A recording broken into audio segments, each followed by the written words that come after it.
not all these things. Verily I say unto you, there shall not be left here one stone upon another that shall not be thrown down. Timothy, now what are they praying to? They said this is the wall of Solomon's temple. Jesus said, ain't one stone gonna be, all the stones gonna be broke down. When you look at them, they go there every single day. Those Jewish people every single day and pray before the wall, doing all this stuff right here. They coming up with their own, that's an idol. That's all that is. Exactly. That's all that is. Right. Jesus said right here, shall not be left there one stone upon another that shall not be thrown down. What is this these Jewish people doing? What are they doing right here? They're praying to the wall. But this is what's going down. Go ahead. Verse 3. And he sat up on the Mount of Olives. The disciples came unto him privately, saying, Tell us, when shall these things be? And what shall be the sign of thy coming and of the end of the world? We all want to know that. What shall be the sign of your coming and the end of the world? Listen what Jesus tells us. First thing he said. Go ahead. And Jesus answered and said unto them, Take heed that no man deceive you. How you going to deceive us? Go ahead. For many shall come in my name, saying, I am Christ, and shall deceive many. So the name will deceive you. You hear people all the time, oh yeah, man, you heard the brother up there on the BET Award? He said he thanked Jesus. I said, he thanked the Jesus of the Bible. He thanked the other Jesus. He said, men are going to come in my name, and what they going to do? They're going to deceive many. Why? Because they just looking at the name. They are novice. What I mean by novice, they're just briefly reading over the book. When you're doing a book report, believe me, you got to know the detail, you got to get the references. That's what we do in Israel. We give you the scriptures and we read them. But most people don't want the references because they say, man, y'all read too much. But we're going to read this. Jump down to verse 11. Listen what he say here. Go ahead. And many false prophets shall rise and shall deceive many. Many false prophets going to rise and deceive, and they deceiving them all day, every day. If you're going to church on the Sunday, you deceive. If you eat pork, catfish, if you celebrate Easter, Christmas, Hanukkah, all this stuff, you deceive. If you celebrate all these Muslim holidays, what they call that, Ramadan and all that stuff, you deceive. This ain't got nothing to do with Christ, period. Nothing. Many false prophets, a bunch of them. But you ain't got your eyes on a lot of people. They don't see them. When I see them, boy, I like, hey man, get away from me. I don't need that. Go ahead. Verse 12.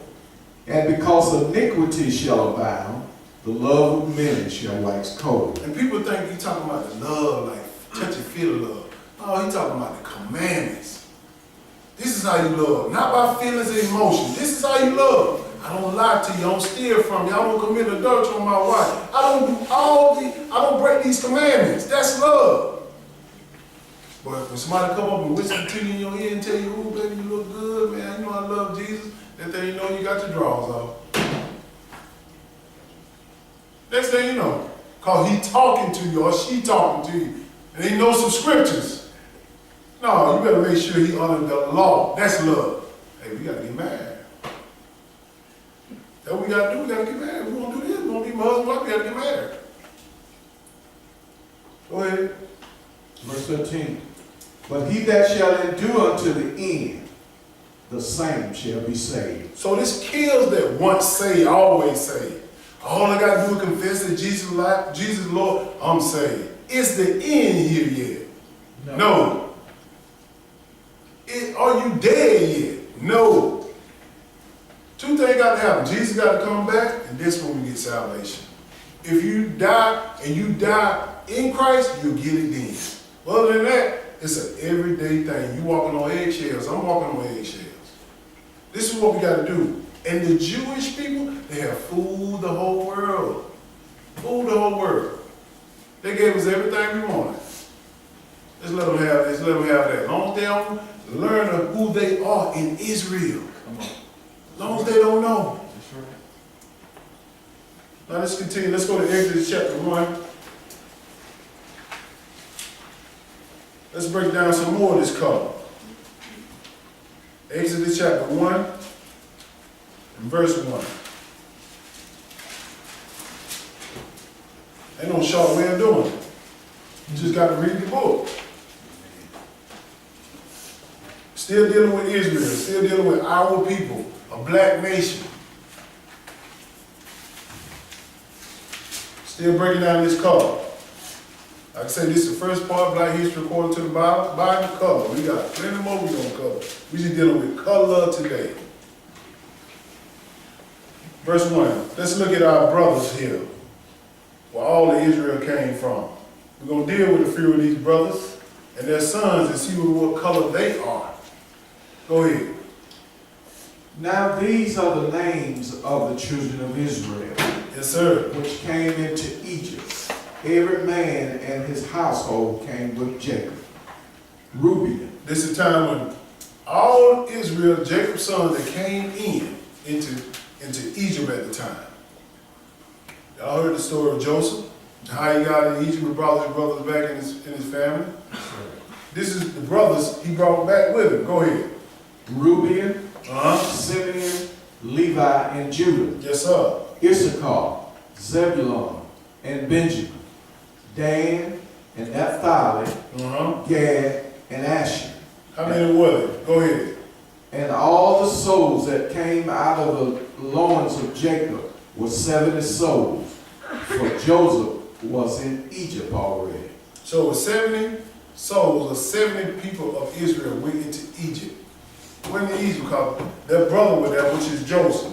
But we're dealing with color. We're gonna deal with one of the brothers and their son, which is Levi.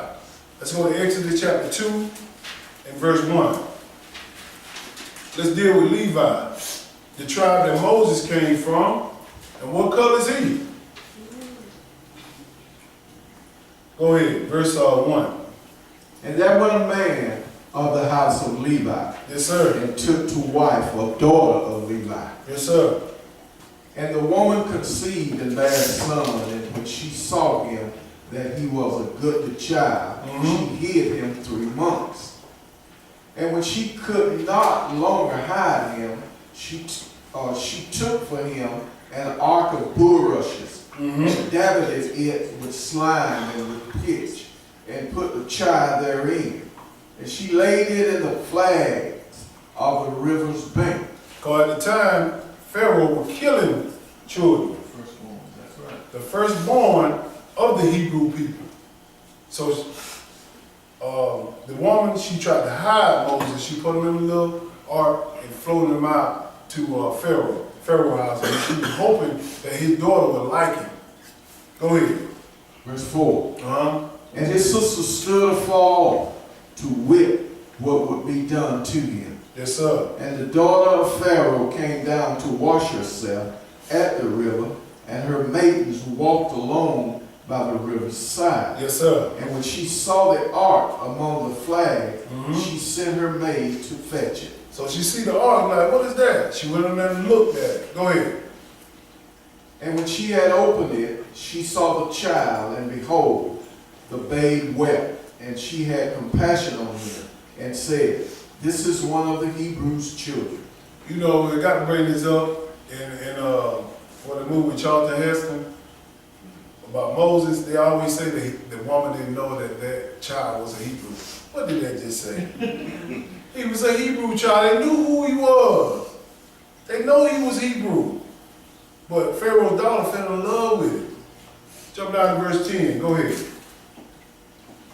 And the child grew, and she brought him unto Pharaoh's daughter, and he became her son. Yes, sir. And she called his name Moses, and she said, Because I drew him out of the water. That's what the name Moses means. Drew him out the water. He was out the water. Go ahead.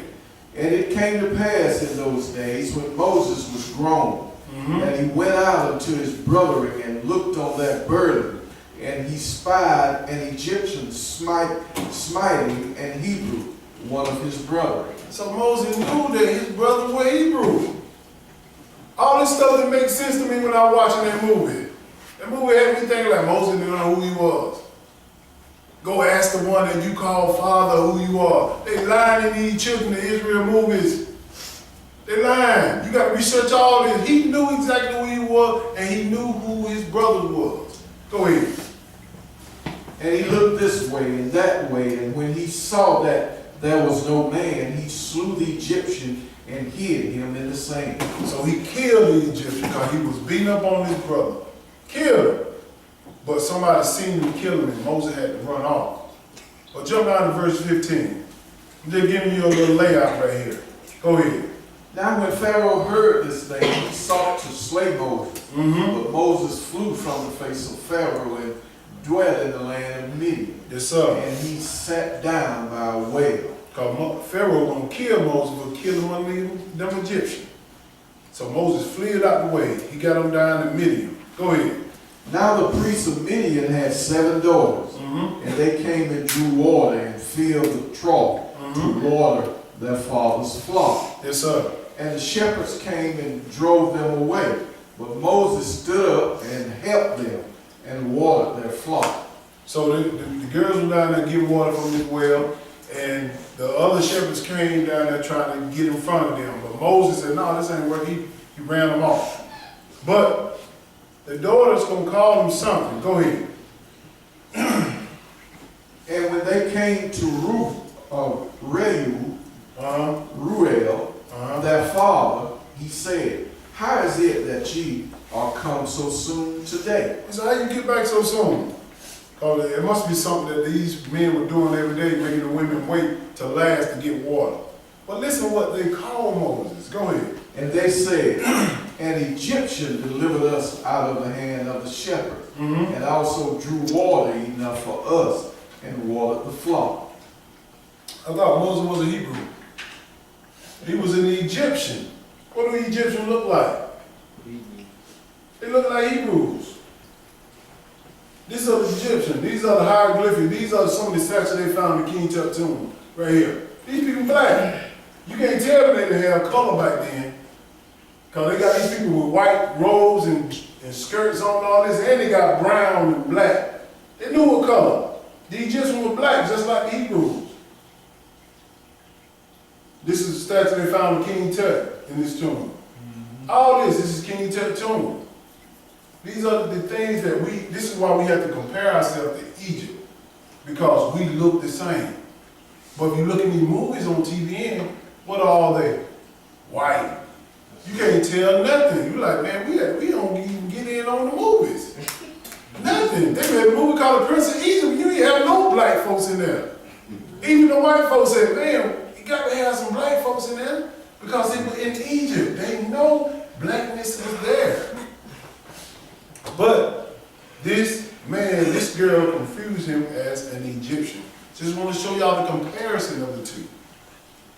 We finished with that? Yes, sir. Verse 19 through 19. Okay, now let's go to Exodus chapter 3 and verse 1. Let's see what God wanted Moses to do. And God showed him something here.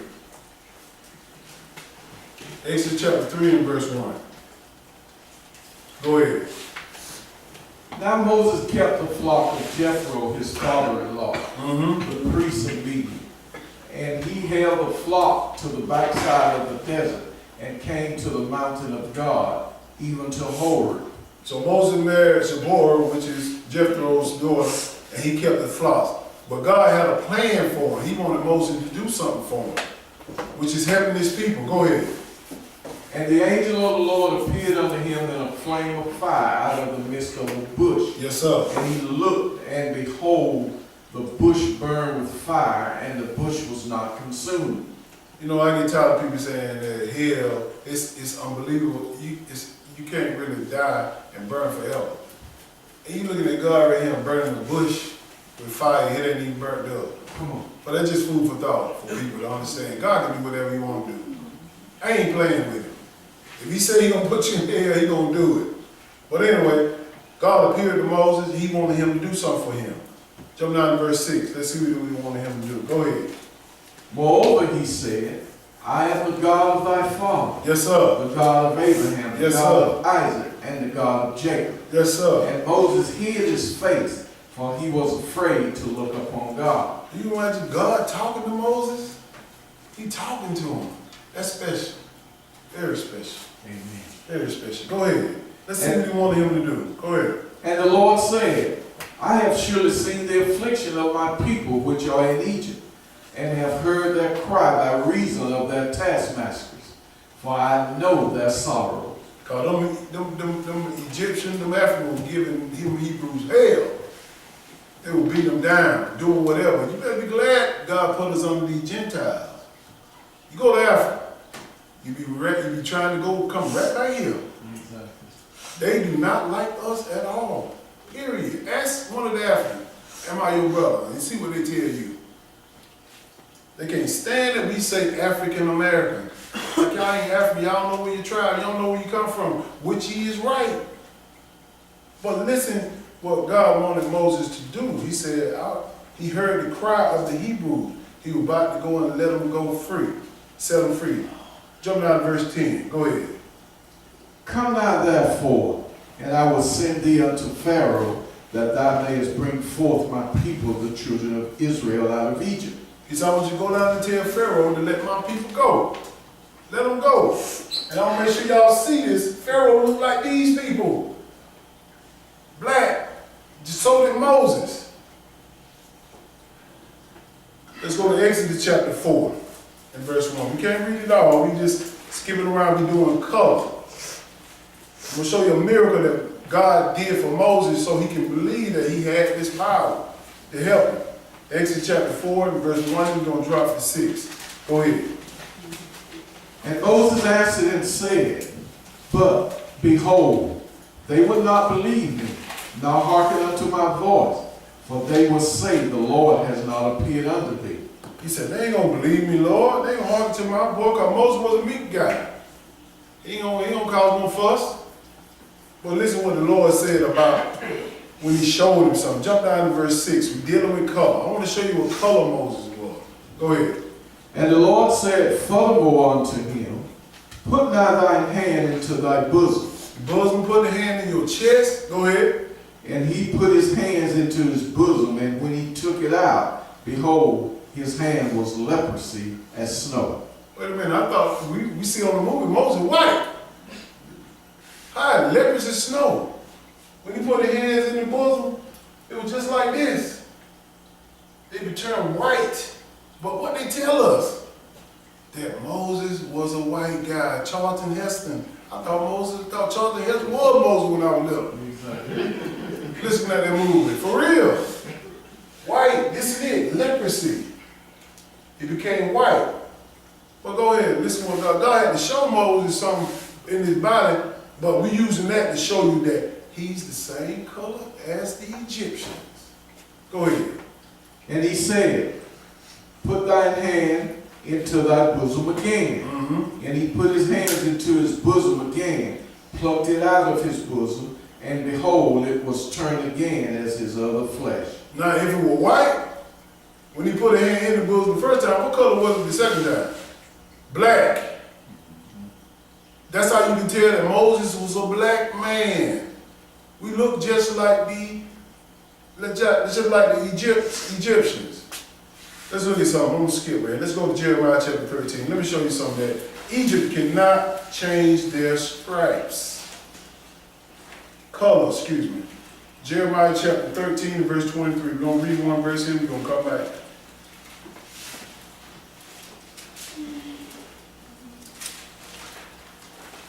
Jeremiah 13 verse 23. I'll read one verse here. Jeremiah 13 verse 23. And he tells them, if a leopard can't change his spot, how do you think you're going to change your color? Verse 23, go ahead. Can the Ethiopian change his skin, or the leopard his spots? Then may ye also do good, that are not accustomed to do evil. A leopard cannot change his spots. He used that as a comparison to Ethiopia or the Egyptians. They cannot change their skin color. So when you read over here in Exodus chapter 4 about Moses, when he put his hand in his bosom and took it out, it was white.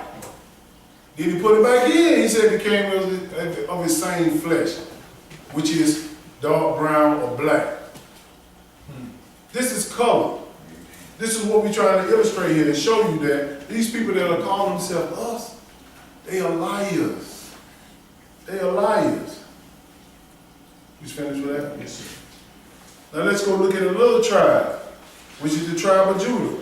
This is where our Lord and Savior came out of. Let's go to Hebrews chapter 7 and verse 14. Let's see color in his tribe. That should be a no-brainer right here.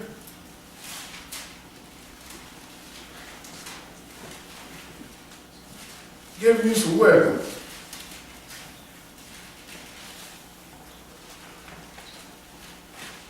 Hebrews chapter 7.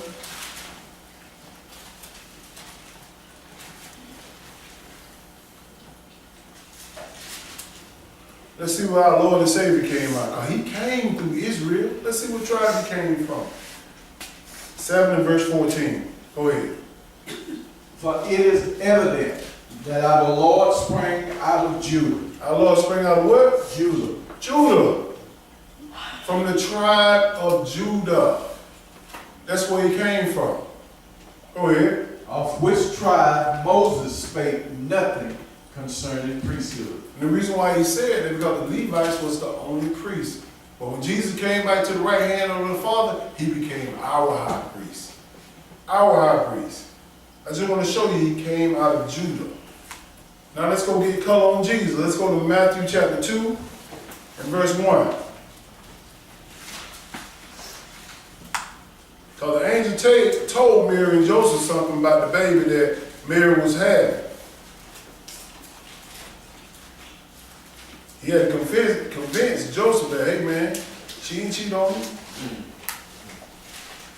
She carried the Lord. She carried him. Emmanuel, which is interpreted God with us.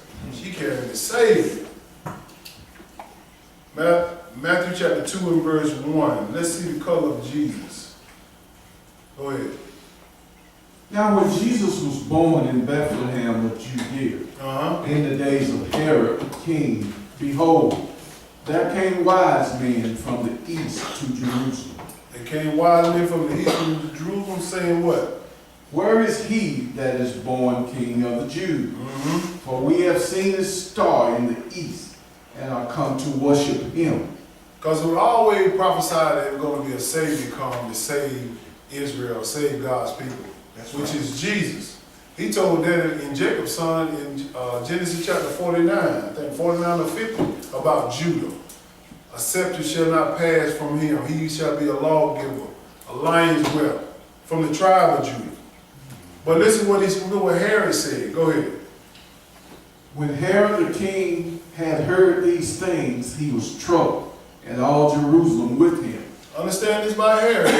He can't stand nobody else threatening his throne. That's right. This man killed a lot of his family members because they were plotting to take the throne away from him. Close family members, brothers, sisters, mothers, I think it was somebody, I can't recall who it was, but they were close family members. When anybody threatened Herod's throne, he gonna kill you. So he wanted to know what Jesus was, so he can go and take him out. Jump down to verse 12. But God looking out for the baby. And he warned Mary and Joseph. But listen what he told them to do. Go ahead. And being warned of God in a dream that they should not return to Herod, they departed into their own country another way. So God gave Mary and Joseph a dream. He said, look, don't go back in Judea or in Jerusalem, because Herod going to kill the child. Go ahead. And when they were departed, behold, the angel of the Lord appeared to Joseph in a dream, saying, Arise, yes, sir. take the young child and his mother and flee into Egypt, and be thou there until I bring thee word. For Herod will seek the young child to destroy him. Now, if Egypt is this color, which is black, this is how we look. This is the Israelite man.